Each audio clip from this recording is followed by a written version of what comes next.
Alrighty, folks, I think we're on. I hope we're on anyway. On Facebook Live today. This is Angel Soriano, aka DogMan. Welcome to our first segment of Ask the Dogman. And actually, this is going to be a vlog. The format of the show, I will speak a little bit here. I want to make sure a couple of things are clear. One of them is we are going to have questions and answers live online. You guys get to ask the questions. We get to answer them in the comments section. Just go in there, type it in, and then we'll get to as many as possible. Hopefully, we have a lot of them. Okay, if we don't get to some of them, we'll get to them in a future show, or maybe we'll write a rant about it. We're doing this every 2 weeks for now. I think if it gets really busy, and I have a reasons to believe that it may get busy, and if it does, then we'll go to weekly shows. Okay, but for now, every 2 weeks is what we're shooting for. The question came up, interesting enough, from part of the audience, and I want to say this is kind of weird. You know, we were doing protection this morning, and we were talking about this, and before you know it, we ended up with a real live audience. We weren't planning on that. We were planning on a Facebook audience, and guess what? It turns out that we have a live audience. So, live audience, say something. This is weird. Anyway, like I said, I wasn't planning on that. So why are we doing these segments? One, because our market needs it. No one's really doing this. No one's answering questions this way. And by the way, I'd be willing to bet that 75, 80% of the questions we get are things that other people need answers to. So they repeat themselves. So I think this is hopefully will help a bunch of people. Okay, you be the judge of that. You tell us if you do or not. Give us a a like. Give us a share. That's all we ask. Okay. The other reason is that we want to reach our clients better, and somehow it's hard to ask everybody to come over here. We got a lot of followers, and it's hard to get them all to come in and answer or deal with us face to face. So a video deal is so much easier. Now, I do want to ask something of everybody here. If you can hear me okay, go ahead and put in a comment that says, yes, I can hear you. You can see us, because sometimes we don't get immediate feedback, okay? So, and by the way, I have a computer right in front of me, which I am watching. Son of a gun, Carrie joined in. Hopefully her travels are good. Thank you. Anyway, we got Rachel and Laura. Oh my gosh, this is great. So thanks for joining in. How this works, I mentioned earlier. Pretty simple. Place your question underneath the comment section, and between my producer here and myself, we'll try to catch up and make sure that we read it and try to answer it. If a question repeats itself, it's going to move up the list, right? If you can think about that. So it's that easy, right? So everything has rules, unfortunately, and there is one simple rule to the show, and that's simply because this is a family show, so please keep it clean, okay? And if not, then our wonderful producer, James, will probably block you, and we don't want anybody blocked. We want people to follow us, so so keep it clean, and we'll move forward. These segments are going to end up eventually on YouTube, and the reason is that it's really our archive, and it's easy to search in there, where Facebook is not so easy. So that's the reason for it. So you're seeing it here today. It's going to be on Facebook for life, but we're going to also to get a copy of this and put it on YouTube, so you can also search for it sometime in the future. All right. Let's see, questions. Oh my goodness. I see the questions going through. Okay, so Rachel, interesting enough, I want to go after this Rachel question here. Let me pin that question. So Rachel says, how do you stop a dog from getting things off the counter? My GSD just started doing this. He is 1.5 years. Smart dog, I have to say. Anyway, I'm sure it's a nuisance by now. So many different ways of doing this. The first thing that I can come up with is the fact that dogs do things because they can get away with them. They're opportunists. They will do whatever's necessary to get their way. If you have a strong-willed dog, most German Shepherds are, okay, I have pretty personal knowledge of that, then what's going to happen is that you're going to have a dog that is going to be a little harder to interrupt. So how do you get to it, though? In my opinion, one of the things you could do is set up the dog. Okay, and what I mean by that is find an opportunity to interrupt them. Instead of walking into the room and already seeing that the crime took place, there's a 3-second rule. If you didn't see the crime take place, it's probably over 3 seconds. There's no reason to interrupt anything. Okay, anything you say at that point to the dog is a wasted wasted effort. But if you see them take it off the counter, then you know that, hey, this happened within 3 seconds. Then you interrupt the behavior. But that's why I said do setups. Set them up by putting a sandwich at the very corner, and be in a strategic place where you can see them. Set your camera on them, go to the other room. But be ready. The minute the dog starts sniffing it, you can start doing interruptions from the other room. Most dogs, especially smart, will interrupt to a verbal sound. So you can, from a different room, say, leave it, right? Or stop. By the way, if they don't have a leave it command, then they probably need better obedience, right? But if they have that already, then, you can start setting them up and actually do this repeatedly. And what happens is that eventually the dog convinces himself that you're everywhere, right? You must be God. Continue doing this, do it with a sandwich, with peanut butter, with something that the dog may want to get. But you need to set it up. You need to repeat it. You need to get to the point where the dog just knows that you're there all the time. Anyway, I hope that helps. There's other tips, but let me move on to other questions. Let's see. Carol and Emily have alpha issues. Where's that one? Let me see. Is that what it says basically, or is there more to the story, James? Emily has a 9-month-old dachshund that's being stubborn, and Carol has a dog that keeps talking back to her. Got it. Okay, so great question, actually. This is good. So alpha struggles is what those are called, right? Typically, and understand that a lot of this stuff, it's a lot easier to diagnose when you're looking at the dogs and you're actually touching them and you're doing a real evaluation on these dogs. But it's a little harder when we're doing it over the camera because we have to go by what you just said. So if you're having issues with the 2 dogs, as I understood, right? Typically there's an alpha struggle going on with these 2 dogs as to who's boss and who's not, and dogs really pick their order, and I would suggest strongly that you figure out which one is your alpha dog and then respect that order as opposed to changing it. Don't have a favorite dog, don't change the order, just pick the order that the dogs have picked, if that makes sense, or obey that order. And then go with that mix. Typically the problems go away if that's the case. Now, as to one dog not respecting you, is what it sounds like, and a dog that keeps yapping back at you or barking at you or talking back at you, that is indeed an alpha struggle order. So you may have 2 problems there, one with each dog, or maybe it's the same dog, who knows. If that is the case, my order of business would be, get a little stricter on your obedience. And strict doesn't mean pain. It means when you tell him to do something, he does it. When you tell he or she to, to sit, to down, to stay, to come, they do it. They do it the first time. No questions asked.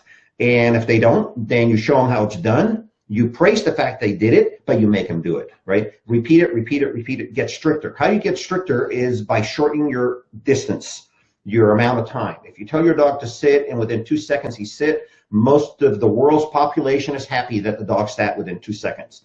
If you're looking for stricter obedience, then you're looking for 1 second.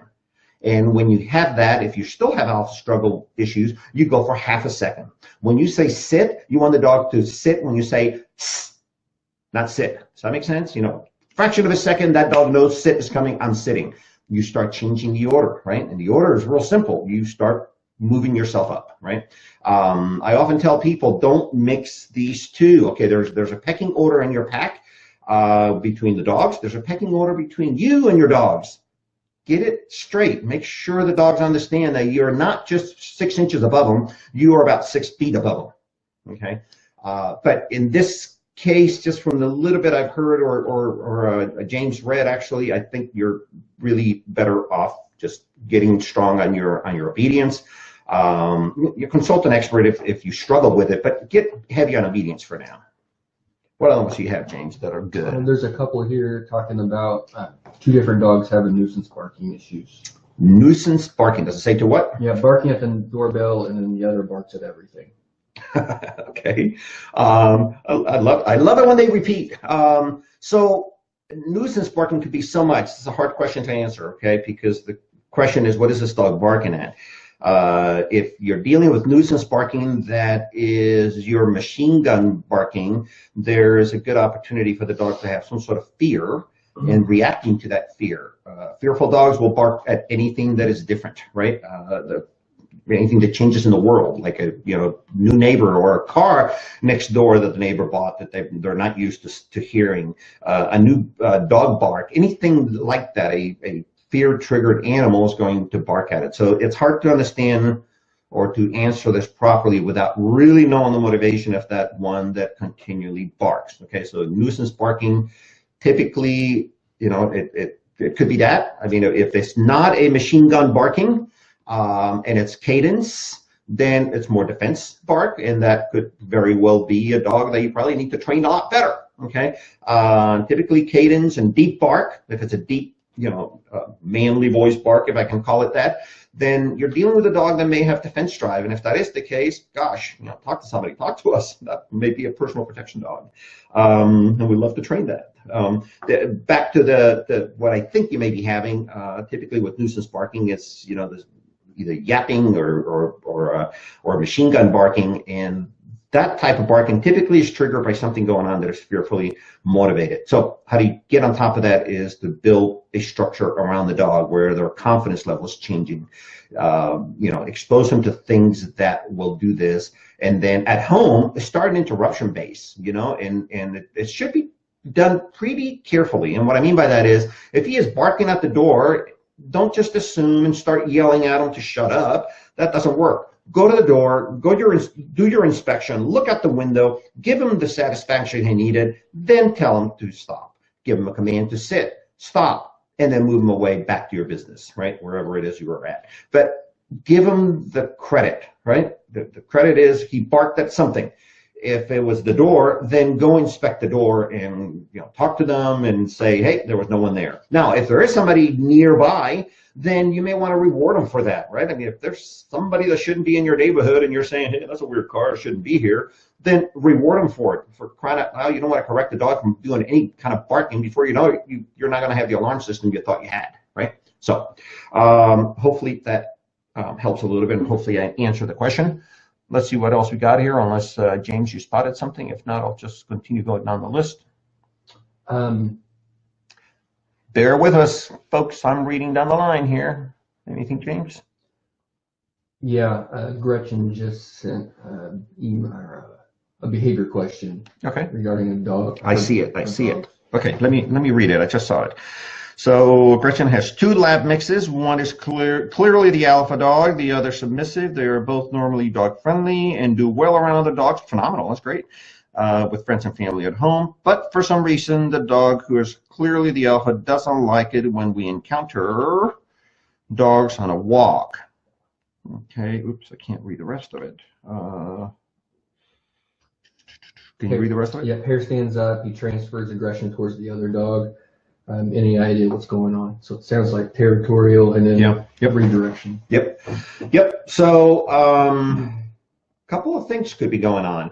The fact that you said that the alpha dog's hair goes up, understand that typically when you see a dog react that way, there's a lack of confidence at that particular moment going on. It doesn't mean that the dog lacks confidence all the time. It just means that particular moment the dog is lacking confidence. So why is that going on with your dog? I don't know. This is not something you're doing. This is something the dog is feeling. Why is it happening on walks? Interesting. This would be a good data point to actually gather if you were to go on a walk differently. I don't know if you pick different streets or if you're always going on your turf. If it's a turf thing, then there's a good likelihood that he's reacting to the fact that here's a person that doesn't belong there because this is your dog's street and they happen to be there, and then because of it, there's suspicion that gets raised, and before you know it, you have this dog barking at anything that moves through their turf. Now, if this is happening everywhere, there's probably a confidence issue that we need to build with that dog. Okay, the fact that he or she is the alpha dog in the pack means nothing. That just means that he set a good bluff on the other dog, which is great. It's good to have an order. Okay, whichever order it is good to have that order. But the interesting part that he's reacting this way to outsiders says to me that there's probably a lack of confidence. So think about, back to the beginning, think about, is this happening only on your streets or is it the only place you're walking? And if that is the case, test it out, take them to a totally different neighborhood, load them up in the car, go somewhere else and see if that happens, okay? If it does, then we know that it's probably a confidence issue that needs to be built. If not, then there's a behavior that we got to go work on, right? But typically these things are fixable, but we just need to put our finger on what the problem is. And it may be a little bit confusing here. Hopefully I addressed part of it. It's hard to do without the dog present and without having to go for a walk, but I'm attempting here.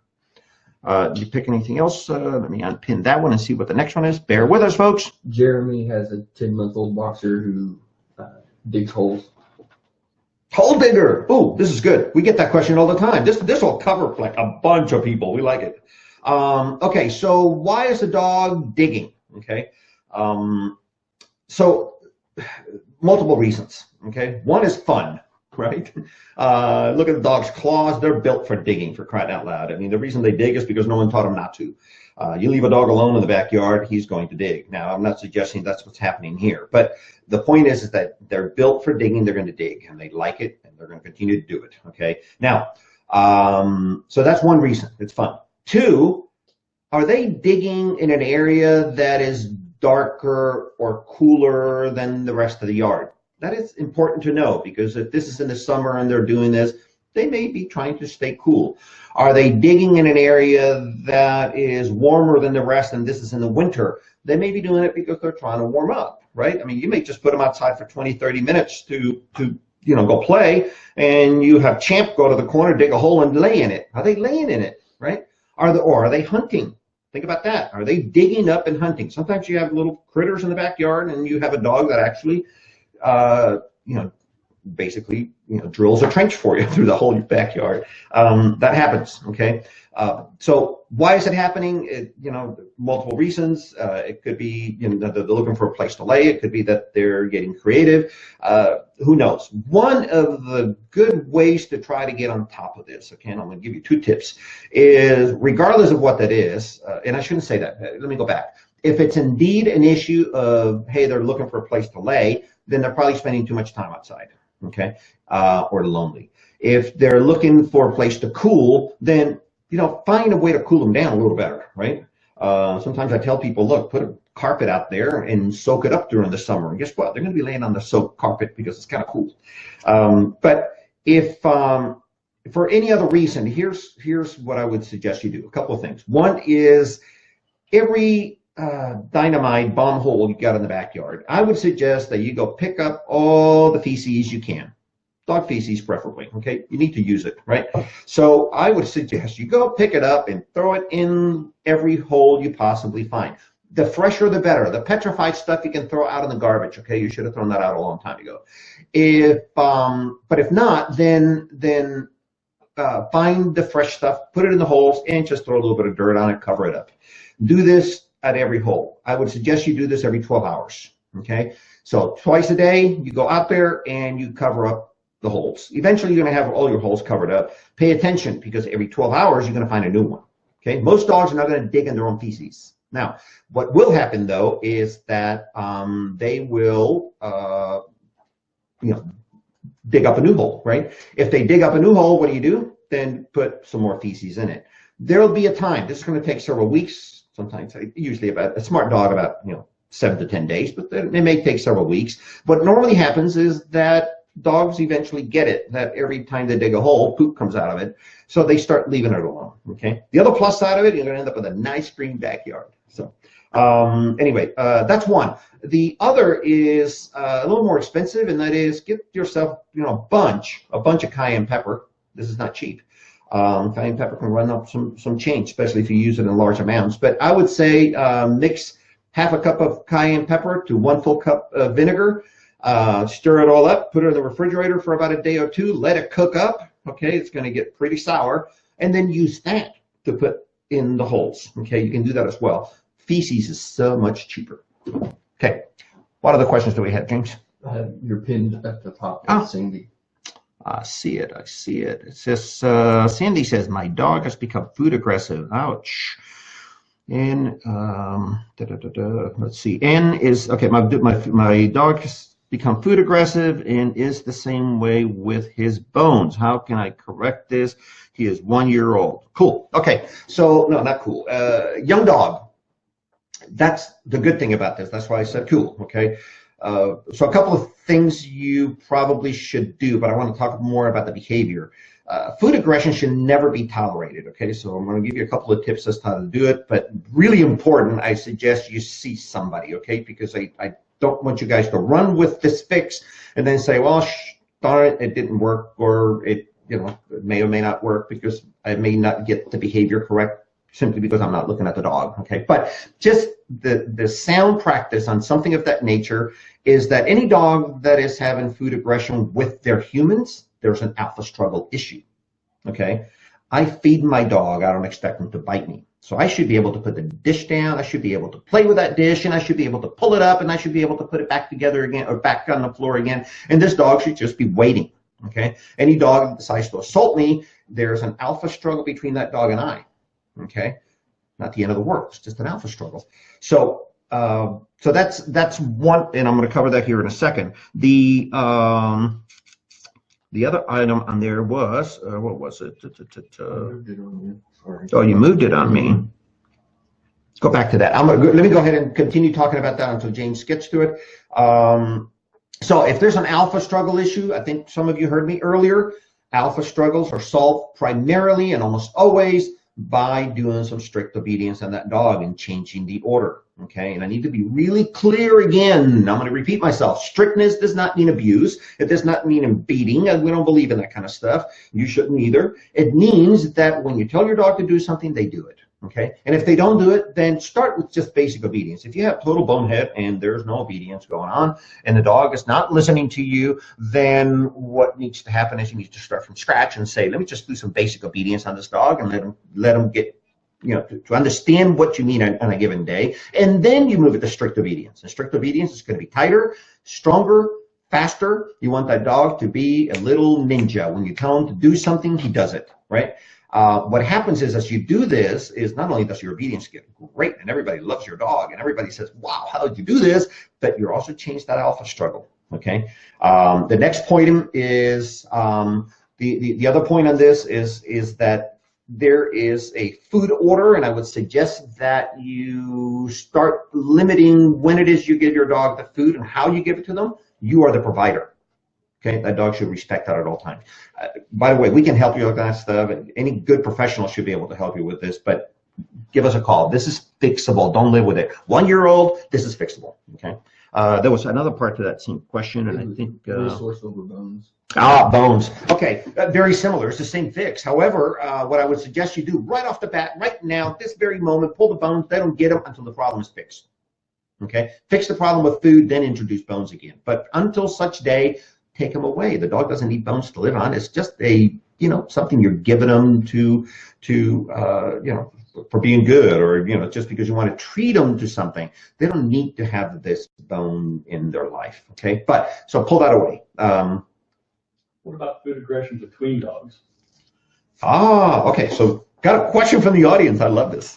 So and that's a follow-up to the last question, and that was, in case no one, other people didn't hear it, what about food aggression between dogs? Okay. So typically a couple of things. There's so much going on. If it's a large pack, and I know in this case it happens to be a large pack, there may be some competition for food. There may be some alpha struggle as far as the order of the pack. Typically, you want a lot of distance between animals in their alpha order. If you can measure it in feet, it'd be great that every dog is 2 feet away from the other. But sometimes they're not. Sometimes they're like an inch or two apart as far as the alpha order. Those are the two that are going to have issues with an alpha struggle over food or over something different, etc. What I would suggest you do is take those 2 dogs that you're having an issue with, or 3 dogs you're having an issue with, separate them from the pack when you feed them, but make sure they're in the same area and feed them, let's say, 15 feet apart. If there's no issue there, then just know the next feeding is going to be 10 feet apart. If there is no issue there, then do the next feeding 8 feet, and then 7 feet, and then 5 feet. Get them used to the fact that they're going to be near each other's food, right? If it's open feeding, it's a different problem, and I don't prescribe to open feeding. It just causes problems that you don't even know about, especially if you're not home. I just don't like it personally, but it's not necessarily saying that it's bad. It's just open feeding is hard for me to manage with my pack, so I don't recommend it because of it. So anyway, I hope that sort of addresses it. All right.